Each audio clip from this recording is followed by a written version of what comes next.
Bien, aujourd'hui, on va prendre comme philosophe Blaise Pascal et comme psychanalyste Lacan. Le point qui va nous permettre de mettre en perspective les deux penseurs, c'est le pari de Pascal.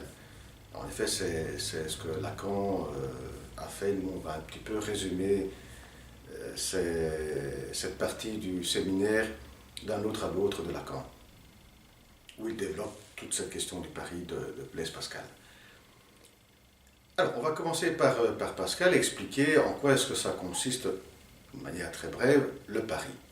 Alors, pour faire ça, on va prendre de l'argent. Si on a 20 euros, et de ce côté-ci, plusieurs billets de 20 euros. D'accord? Donc, c'est un montant important par rapport ici qui est à seulement 20 euros.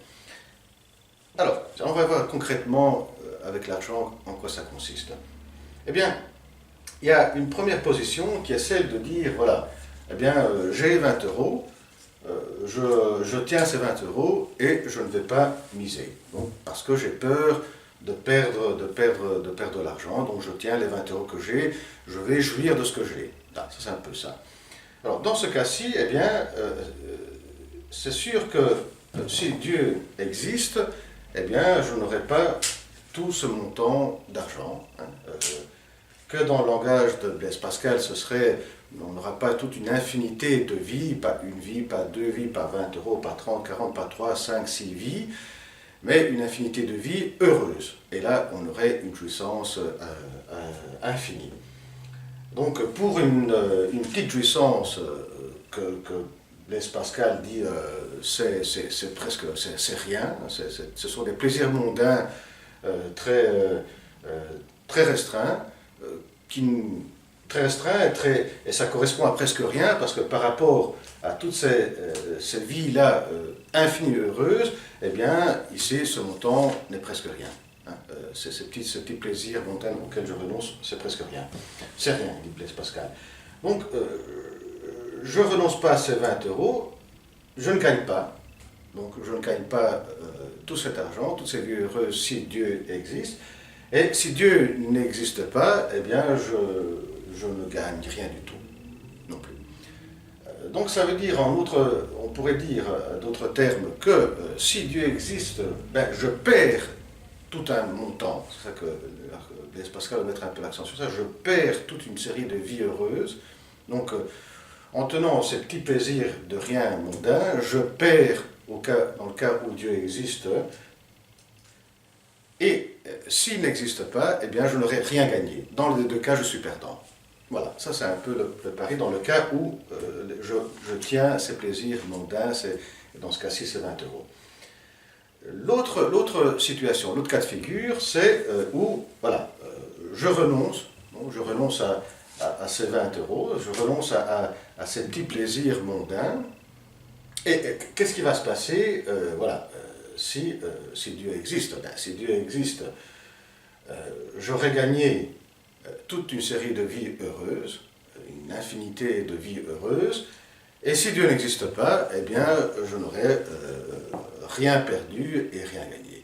Donc, dans le cas où je crois en Dieu, où je renonce à des petits plaisirs mondains qui ne sont rien par rapport à tous les plaisirs de la vie, des vies infinies, heureuses, eh bien, si je renonce à ces petits plaisirs et Dieu existe, j'ai tout gagné. S'il n'existe pas, eh bien, je n'aurai rien gagné. Mais je ne perds pas. Voilà. Donc, entre les deux cas, c'est mieux croire plutôt que ne pas croire. Maintenant, on va passer à Lacan. Pourquoi est-ce que Lacan s'intéresse à ce pari de Pascal? Bien, premièrement, parce que Lacan dira, Blaise Pascal fait une démarche qui me plaît, qui n'est pas vraiment une démarche philosophique. Habituellement, dans la démarche philosophique, on s'intéresse à l'être de Dieu, à les qualités de Dieu. Est-ce que Dieu existe et qu'est-ce qu'il est? Donc ça, c'est les questions qu'habituellement on se posait dans une démarche philosophique. Ici, Blaise Pascal ne pose pas cette question. Il ne pose pas donc deux questions. Il ne pose pas la question de l'existence. Est-ce que Dieu existe ou il n'existe pas? Ici, on rentre directement dans un jeu, dans un pari, Et deuxième question qui ne se pose pas est qu'est-ce que c'est, quel est-il ce Dieu, hein? Qu'est-ce que Dieu est? Voilà. Ces deux questions, ils ne se posent pas. Et de même, la démarche de Lacan dans la psychanalyse est un peu la même pour les domaines qui concernent la psychanalyse.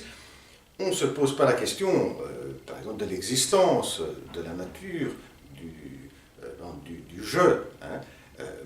À partir du moment où on rentre dans un bain de langage, eh bien, on est sujet à toute une série de règles auxquelles on doit se soumettre et à partir desquelles se constitue le jeu. Le jeu, voilà. Et tout ce pari lui sert à Lacan, donc Pascal lui sert aussi de mettre en perspective la question du jeu et du sujet.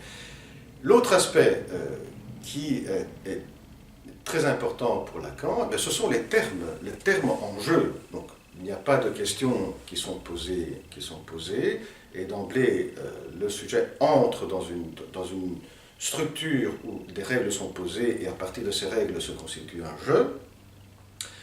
Deuxièmement, c'est le terme à partir duquel se constitue ce jeu et à partir duquel toute une série de mouvements vont se précipiter, à partir duquel la décision va devoir s'imposer et prendre forme.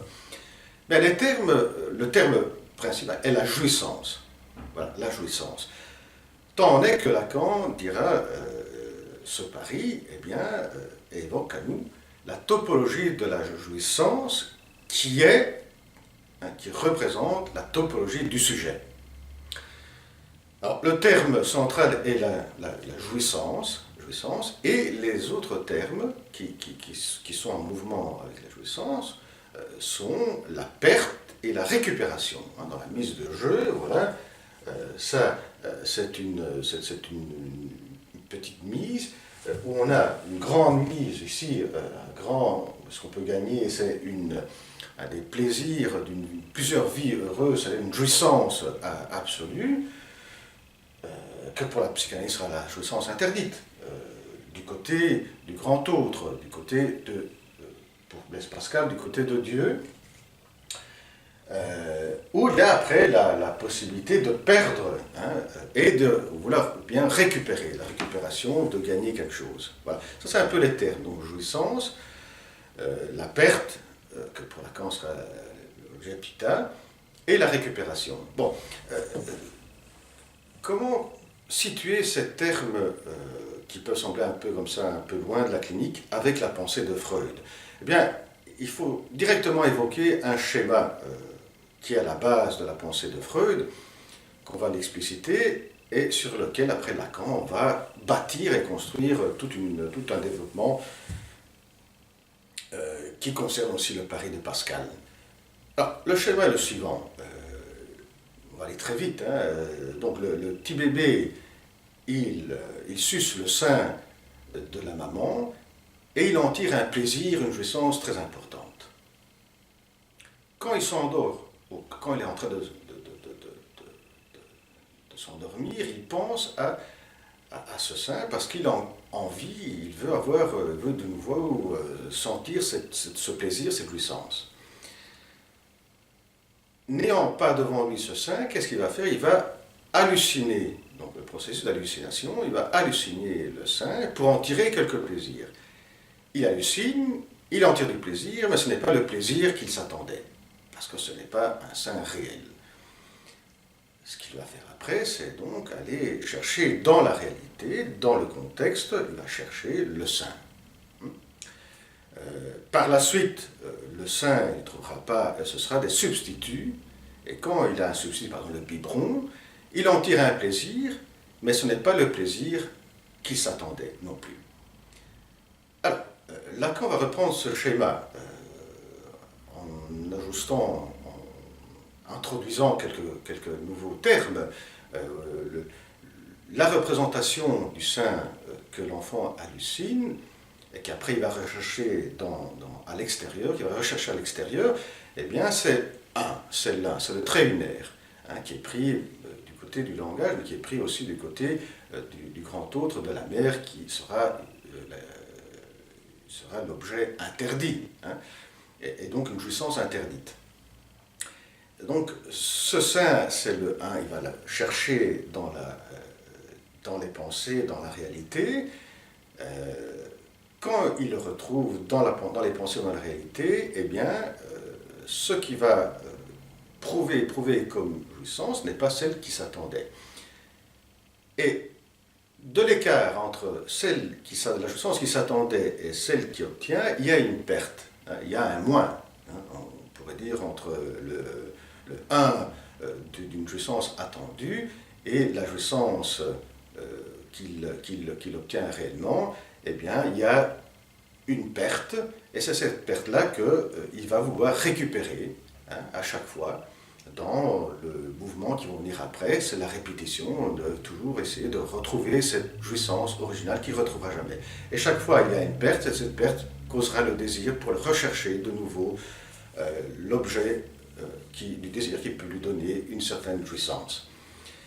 Et bien là, on revoit donc les termes du pari, hein, des termes comme la jouissance du côté du grand autre, les vies, comme disait Pascal, toute une série de vies infinies, heureuses, ce serait la jouissance infinie du côté de Dieu. Donc pour la psychanalyse, du côté du grand autre, c'est cette jouissance, qui est une jouissance interdite, auquel on n'a pas accès dans cette vie. On voudrait bien avoir y accès, mais on n'a pas accès.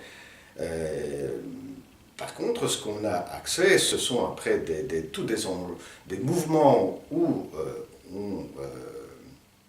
on manie une jouissance qui n'est pas celle attendue, et qui est après, on recherche de récupérer celle qu'on s'attend. Et c'est l'objet A. C'est ce que Lacan appelle l'objet A, le plus de jouir. Hein. C'est cette perte et qu'on veut récupérer parce qu'on s'attend, on veut obtenir dans le pari de Pascal, la jouissance absolue, que tout un mouvement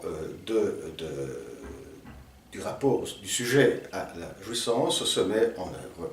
Donc, par rapport à une jouissance infinie qui n'est pas accessible dans ce monde terrain, voilà qu'on est pris par cette jouissance mondaine qui sont le rien et auxquelles, en fonction, après des choix de la constitution de ce jeu, des décisions vont se prendre.